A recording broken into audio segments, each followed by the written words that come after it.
So here's where it starts. November 4th, 2020, former Secretary of Energy in the Trump administration, Rick Perry, texts the White House Chief of Staff, Mark Meadows, proposing an aggressive strategy to have state legislatures ignore the will of their voters and deliver their states' electors to Trump. November 5th, 2020, Donald Trump Jr. texts Meadows proposing that Republican-controlled state assemblies step in and put forward separate slates of Trump electors.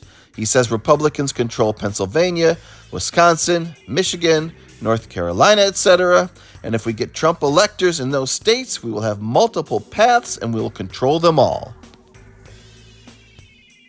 November 6th, Arizona Representative Andy Biggs texts Mark Meadows about efforts to encourage Republican legislators in certain states to send alternate slates of electors, which Biggs acknowledges would be highly controversial. He asks Meadows, is anyone on the team researching and considering lobbying for that? And Meadows replies, I love it.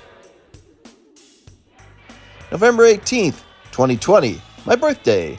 Attorney Kenneth Chesbrough provides a 7-page memo to Jim Troupis, this guy, a lawyer for the Trump campaign in Wisconsin, which describes January 6th as the ultimate date of significance and the hard deadline, and outlines the need for an alternate slate of electors to meet on December 14th and issue a certification for Trump.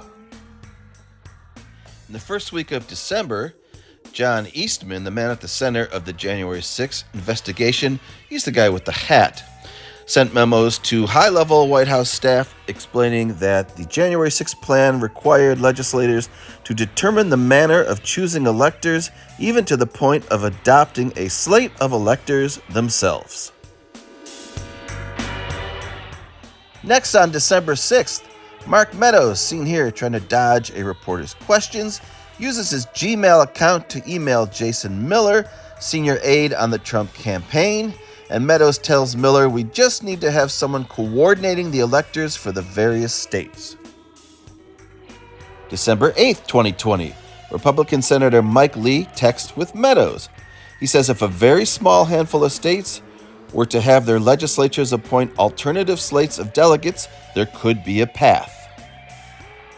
Next, the White House counsel's office, which includes lawyer Pat Cipollone, seen here, warns Meadows and Giuliani that the alternate electors plan is not legally sound.